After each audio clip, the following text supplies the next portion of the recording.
जिंदगी एक हसीन किताब है, पर जरूरी तो नहीं कि इस किताब के सारे पन्ने हसीन हों। हमारे हिसाब से हो।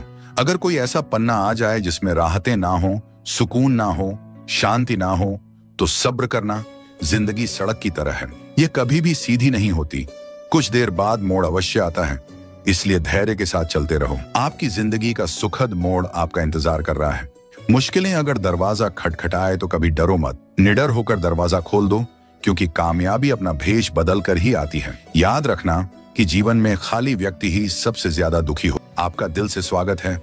आज हम आपके लिए लेकर आए हैं एक और शानदार कहानी, जो आपको न सिर्फ रोमांचित करेगी बल्कि गहरी सीख भी देगी। तो आइए शुरू करते हैं। एक घर में 5 दिए जल रहे थे।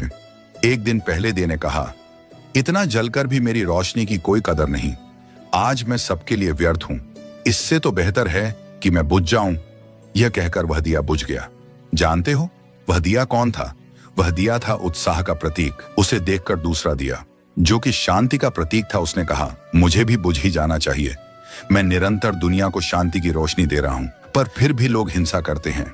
यह कहकर वह दिया भी बुझ गया। तीसरा दिया, जो भाईचारे का था, वो भी उन्हें देखकर बुझ गया। अब ना उत्साह था, ना शांति, ना भाईचारा। तो ऐसे में चौथा दिया, जो एकता का प्रतीक था, वह भला कैसे जलता रहता? वह भी आखिरकार बुझ ही गया। पर एक दिया था जो अभी भी जल रहा था। एक छोटा सा दिया अपनी मध्यम सी लौ लिए निरंतर जलता हुआ अपनी रोशनी बिखेर रहा था। एक छोटा बच्चा घर में आया। उसे 4 बुझे दियों को देखकर अफसोस नहीं हुआ, बल्कि वह 5वें जलते हुए दिए को देखकर खुशी से झूम उठा, और उस नन्हे से दिए से उसने वो 4 बुझे हुए दिए फिर से रोशन कर दिए। जानते हो वो दिया कौन सा था? वो दिया था उम्मीद का। वो दिया था आशा का। उम्मीद वक्त का बहुत बड़ा सहारा है। उम्मीद तो हर लहर का किनारा है। मुश्किल वक्त में अगर किसी चीज की बहुत जरूरत है तो वह है उम्मीद की, आशा की, सहयोग की और एक दूसरे के साथ मिलकर खड़े होने के एहसास की। अजीब खेल है। ऊपर वाले का लिखता भी वही है, मिटाता भी वही है, भटका भी वही है, राह दिखाता भी वही है। दोस्तों, मिटाने से मिटते नहीं। भाग्य के यह लेख कर्म अच्छे करता। चल फिर ईश्वर की महिमा देख। अगर दर्द ना होता तो खुशी की कीमत ना होती। अगर सब कुछ केवल चाहने से मिल जाता तो दुनिया में ऊपर वाले की जरूरत ना होती। बहुत समय पहले की बात है। अमरगढ़ नाम के एक राज्य पर राजा विक्रम सिंह का शासन था। राजा विक्रम सिंह एक न्यायप्रिय और अपनी प्रजा की भलाई करने वाले शासक थे। उनके दरबार में कई मंत्री और दरबारी थे, जिनमें से एक प्रमुख मंत्री धर्मपाल थे, जो समय समय पर राजा को उचित सलाह देते थे। उसी राज्य में एक प्रसिद्ध ज्योतिषी रहते थे, जिनका नाम महर्षि देवदत्त था। वे ज्योतिष विद्या में अत्यंत निपुण थे और भविष्यवाणी करने में सिद्ध हस्त माने जाते थे। विद्वान होने के बावजूद वे एक साधारण जीवन जीते थे। उनके पास जो भी लोग आते, वे अपनी श्रद्धा से जो देते, महर्षि उसे स्वीकार कर लेते। लेकिन वे किसी से कुछ मांगते नहीं थे। यदि वे चाहते तो अपनी विद्या के बल पर अपार धन संपत्ति अर्जित कर सकते थे, परंतु उन्हें लालच से कोई सरोकार नहीं था। महर्षि देवदत्त की भविष्यवाणियां इतनी सटीक होती थीं कि जो कुछ वे कहते वह सत्य सिद्ध होता। धीरे धीरे उनके ज्ञान और सत्यवादिता की चर्चा पूरे राज्य में फैलने लगी। ये समाचार मंत्री धर्मपाल तक भी पहुंचा। मंत्री ने अपने एक सेवक को महर्षि देवदत्त के पास भेजा और संदेश दिया कि वे उनसे मिलना चाहते हैं। किंतु महर्षि देवदत्त ने मिलने से मना कर दिया और उत्तर दिया, यदि मंत्री जी मुझसे मिलना चाहते हैं तो उन्हें स्वयं मेरे पास आना होगा। मुझे उनसे मिलने की कोई इच्छा नहीं है। मंत्री धर्मपाल को यह अपना अपमान प्रतीत हुआ।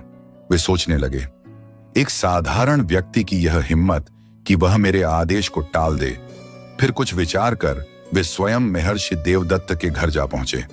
महर्षि ने उनका स्वागत करते हुए कहा, मंत्रीवर, मैं एक साधारण व्यक्ति हूं।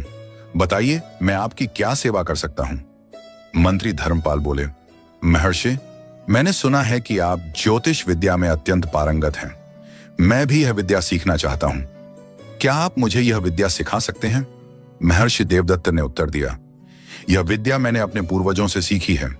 यदि आप इसे सीखना चाहते हैं तो मुझे कोई आपत्ति नहीं, लेकिन इसके लिए आपको मेरे पास आना होगा और विधि पूर्वक अध्ययन करना होगा। मंत्री धर्मपाल ने सहमति जताई, लेकिन बोले, पहले मैं आपकी परीक्षा लेना चाहता हूं। उन्होंने महर्षि देवदत्त से कुछ प्रश्न किए, जिनका महर्षि ने अपनी ज्योतिष विद्या से बिल्कुल सही उत्तर दिया। मंत्री धर्मपाल अचंभित रह गए, क्योंकि वे प्रश्न उनके व्यक्तिगत जीवन से संबंधित थे, जिन्हें उनके अलावा और कोई नहीं जानता था। इस प्रकार मंत्री धर्मपाल महर्षि देवदत्त से अत्यंत प्रभावित हुए और प्रतिदिन उनके पास जाकर ज्योतिष विद्या का अध्ययन करने लगे। आहिस्ता आहिस्ता दोनों में अच्छी दोस्ती हो गई और वे अच्छे मित्र बन गए। अपने मित्र धर्मपाल को महर्षि देवदत्त ने ज्योतिष विद्या सिखाई। मंत्री धर्मपाल अब ज्योतिष विद्या में निपुण हो चुका था और उसकी कही हुई बातें भी बिल्कुल सत्य सिद्ध होने लगी।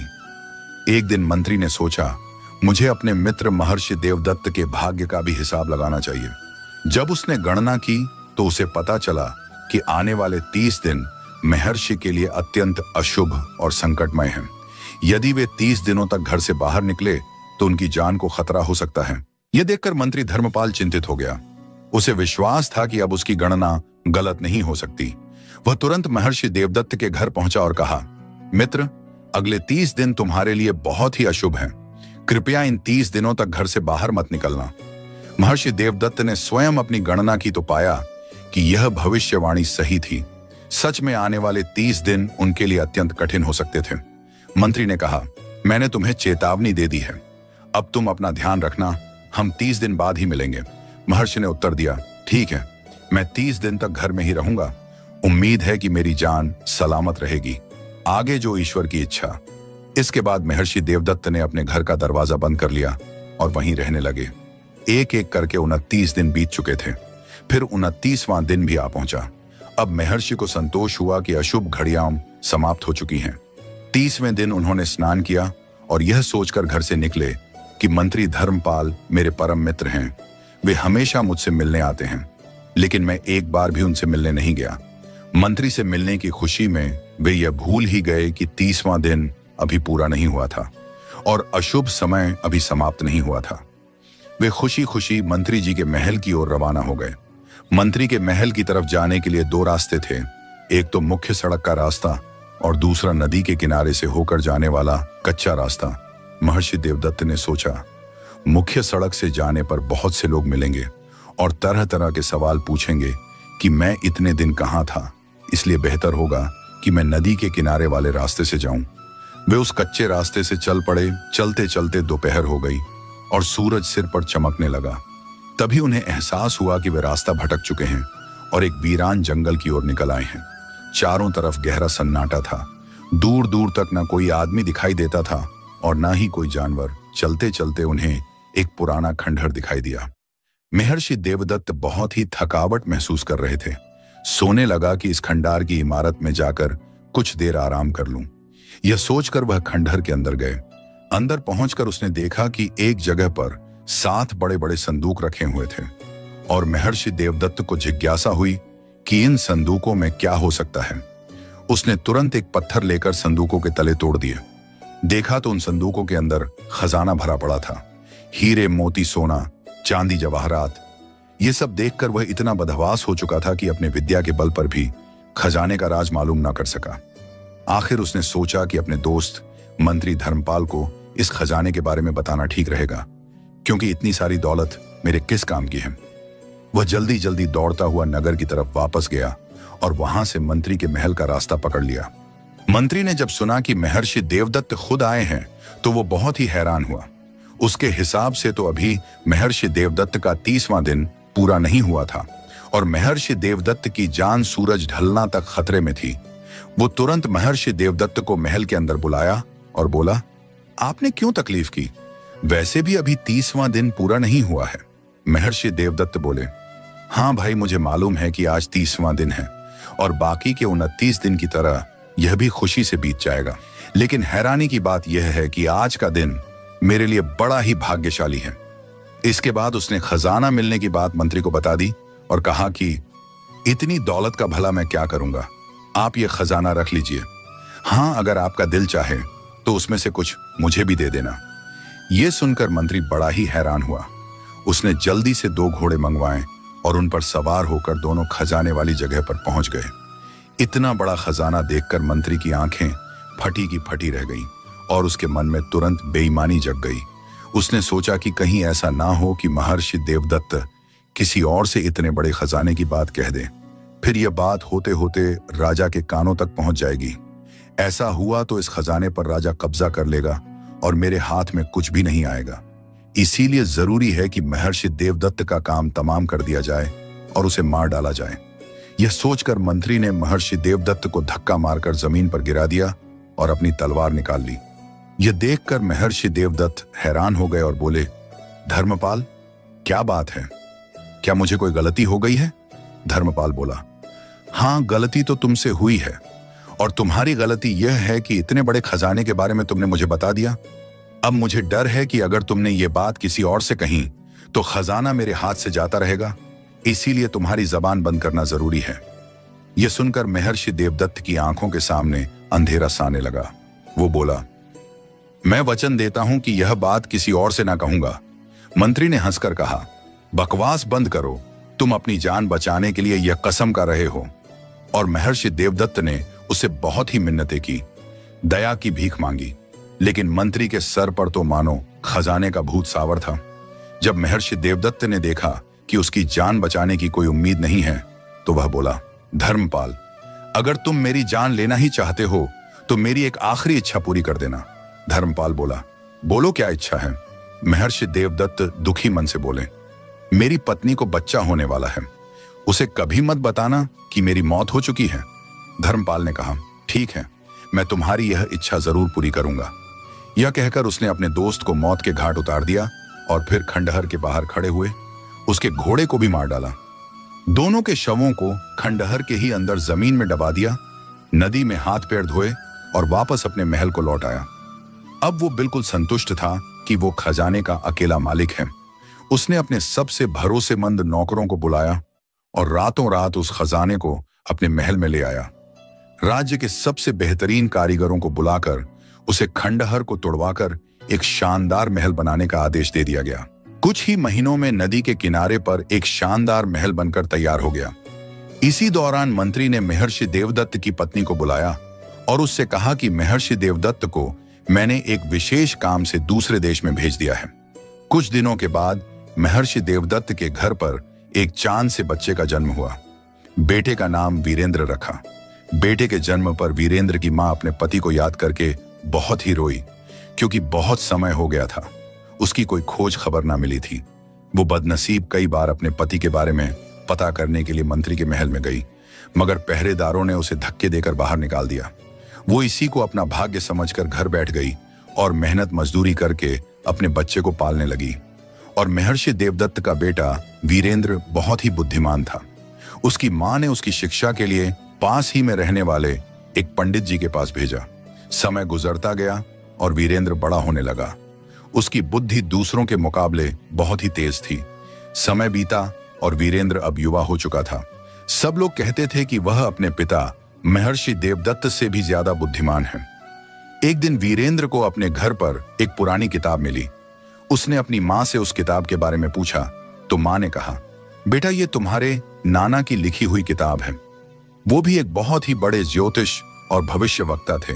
वीरेंद्र को वो किताब बड़ी ही दिलचस्प लगी। किताब के पहले पन्ने पर ही लिखा था कि जो भी इस किताब को पूरा पढ़कर समझ लेगा वो भूत और भविष्य की सभी बातें जान सकेगा और साथ ही साथ किसी के भी मन की बात जान पाएगा। वीरेंद्र उस किताब को बड़े ही ध्यान से पढ़ने लगा। थोड़ी देर के बाद वो चिल्ला चिल्ला कर रोने लगा। साथ ही किताब भी पढ़ते जा रहा था। फिर अचानक ही हंसने लगा। उसकी मां हैरानी से यह सब देख रही थी और पूछने लगी, क्या हुआ बेटा, तुम कभी हंस रहे हो तो कभी रो रहे हो? वीरेंद्र बोला, मां, यह एक अजीबो गरीब किस्म की किताब है। इसे पढ़कर मुझे पता चल गया है कि मेरे पिता को एक जालिम आदमी ने मार डाला है। यही वजह है कि मैं रो पड़ा। और हाँ, इसलिए कि एक दिन मैं अपने पिता की मौत का बदला उससे जरूर लूंगा। सच बात जानकर वीरेंद्र की मां बहुत रोई, लेकिन वीरेंद्र ने उसे दिलासा दिया, मां, यह किताब मुझे बताती है कि एक दिन राजा विक्रम सिंह मुझे अपना मंत्री बनाएंगे और मेरे पिता का कंकाल अभी भी वहीं पर दबा हुआ है। जहां मंत्री धर्मपाल ने अपना नया महल बनवाया है, उसने वहीं पर मेरे पिता की हत्या की थी। अच्छा, अब मैं बाजार जाकर कुछ खाने पीने का राशन लेकर आता हूं। वीरेंद्र की मां ने कहा कि लेकिन बेटा, राशन के लिए हमारे पास पैसे तो नहीं है। मां, आप चिंता मत कीजिए, इस किताब ने मुझे ऐसा तरीका बताया है जिससे बिना पैसे के ही हमें राशन मिल जाएगा। यह कहकर वीरेंद्र गांव के बनिए के पास गया और बनिए से बोला, क्या तुम मुझे जानते हो? बनिए ने कहा, तुम महर्षि देवदत्त के बेटे हो। वीरेंद्र ने जवाब दिया, ठीक कहा, तुम कल से रोज मेरे घर पर 2 बोरी आटा, 3 बोरी चावल और 1 बोरी दाल और घी भेज दिया करना। दुकानदार बोला, वह तो ठीक है, लेकिन इसके पैसे कौन देगा? वीरेंद्र ने घुरकर बनिए को देखा और कहा, तुम भूल गए कि अभी कुछ दिन पहले ही मैं एक किसान को तुम्हारे पास 50 मन अनाज बेचने के लिए लाया था और तुमने धोखे से उसका सारा अनाज हथिया लिया था। और यही बात मैं अपने न्यायप्रिय राजा को बता दूंगा तो वो तुम्हें काल कोठरी में डाल देंगे। वीरेंद्र के मुंह से यह बात सुनकर बनिया थर-थर कांपने लगा। वीरेंद्र ने तो उसका सार राज जान लिया था और यह बात सच भी थी कि उसने पिछले महीने एक किसान को लूट लिया था जिसे वीरेंद्र लेकर आया था। बनिया हैरान था कि वीरेंद्र को यह राज की बात कैसे मालूम हुई। वह तुरंत हाथ जोड़कर बोला, ठीक है, मैं वही करूंगा जैसा तुम कहते हो, लेकिन मेरी शिकायत महाराज से मत करना। वीरेंद्र वापस अपने घर चला गया। अब वो आराम से अपने नाना की लिखी हुई किताब पढ़ने लगा। जैसे जैसे वो किताब को पढ़ता चला गया, सैकड़ों और हजारों बातें उसे मालूम होती चली गईं। यहां तक कि वो इस विद्या में इतना माहिर हो गया कि रास्ते चलते आदमियों के दिल की बात भी वो जान लेता था। और कभी ऐसा ना हुआ कि उसके मुंह से निकली हुई बात गलत साबित हुई हो। लोग उसके बारे में कहते थे कि वह अपने पिता महर्षि देवदत्त से भी ज्यादा बुद्धिमान और काबिल है। एक दिन वीरेंद्र की मां ने कहा, बेटा, मेरा मन ताजे कमल ककड़ी और जंगली शहद खाने का हो रहा है, लेकिन शहर में ये चीजें कहीं नहीं मिलती। मैंने सुना है कि मंत्री धर्मपाल के बाग में दुर्लभ फल और मधुमक्खियों का छत्ता है। किसी को भेजकर वहां से ये सब मंगवा दे। मंत्री धर्मपाल का नाम सुनकर वीरेंद्र के तन बदन में आग लग गई। उसने कहा, हाँ ठीक है मां, मैं वह दुर्लभ फल और मधुमक्खियों का छत्ता खुद लेने जाता हूं। और वह घर से चल दिया। जब वीरेंद्र बगीचे में पहुंच तो दरवाजा बंद था। उसने बगीचे के रखवाले को आवाज दी। थोड़ी देर बाद एक मोटा सा आदमी दरवाजे पर आया और गुस्से से बोला, क्या बात है भाई, क्यों चिल्ला रहे हो? वीरेंद्र बोला, मेरी मां का दिल दुर्लभ फल और मधुमक्खियों का छत्ता कि खाने का है, बस वही चाहता हूं। वह आदमी बोला, तुम जानते हो कि यह मंत्री जी का बगीचा है, कोई दुकान नहीं है, दफा हो जाए यहां से रखवाला। दरवाजा बंद ही करने वाला था कि वीरेंद्र ने चिल्लाकर कहा, खबरदार, दरवाजा बंद मत करना।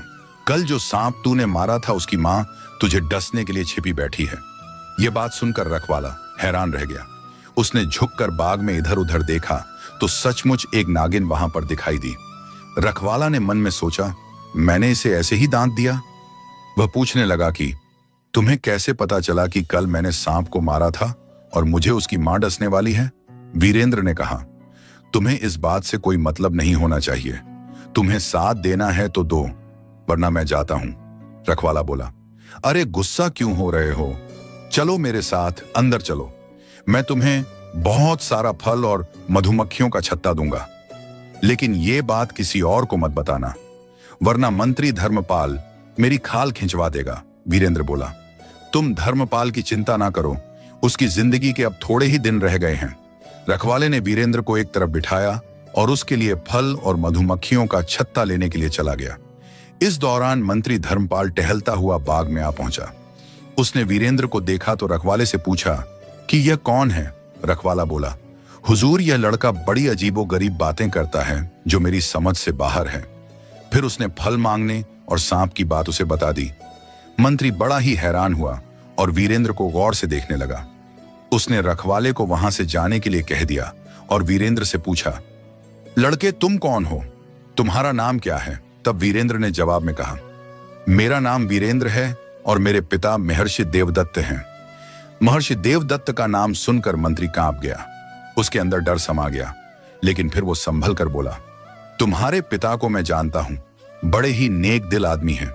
वह मैंने उन्हें एक काम से देश से बाहर भेजो हुआ है। यह सुनकर वीरेंद्र को गुस्सा आ गया और वो बोला, आप गलत कहते हैं, मेरे पिता अब इस दुनिया में नहीं हैं। उन्हें एक निर्दय आदमी ने धन के लालच में मार डाला है। अब मैं अपने पिता की हत्या का बदला लेना चाहता हूं। यह बात सुनकर मंत्री धर्मपाल के होश उड़ गए। वह समझ गया कि इस लड़के को सब मालूम है और यह मुझसे बदला लेकर ही रहेगा। किसी तरह धोखे से इसे ठिकाने लगाना पड़ेगा। मंत्री बोला, दुख की बात है कि तुम्हारे पिता की हत्या हो गई है। मुझे इसकी जानकारी नहीं थी, लेकिन अब मैं उसे पापी को अपने हाथों से सजा दूंगा। अच्छा, अब तुम ये बताओ कि तुम बाग में क्या करने आए हो? वीरेंद्र बोला, मुझे फल और मधुमक्खियों का छत्ता चाहिए था, जो सिर्फ इसी बाग में होता है। धर्मपाल बोला, ठीक है, तुम यहीं पर रुको, मैं अभी किसी नौकर को बुलाकर फल और मधुमक्खियों का छत्ता तोड़वाता हूं। यह कहकर मंत्री एक तरफ चला गया और अपने एक खास नौकर को अकेले में बुलाकर कहने लगा, एक लड़का उधर बाग में बैठा हुआ है, तुम उसे बहला फुसलाकर धोखे से किसी भी तरह तहखाना में जाओ और वहां पर बंद कर दो, ताकि वह वहीं पर भूखा प्यासा तड़प कर मर जाए।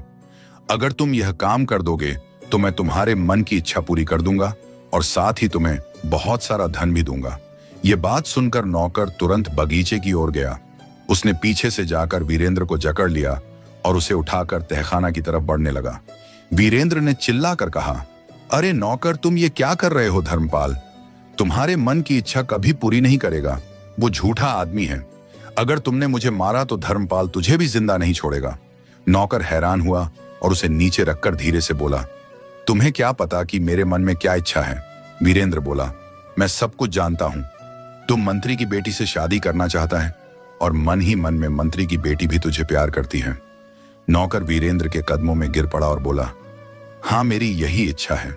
वीरेंद्र बोला, मैं तेरी शादी मंत्री की बेटी से करवा सकता हूं और वह समय जल्द ही आने वाला है जब मंत्री को मेरी जरूर पड़ेगी, मगर तुम उस वक्त तक उसे मेरा पता मत बताना, जब तक कि वो तुम्हें 3 तमाचे ना मार दे।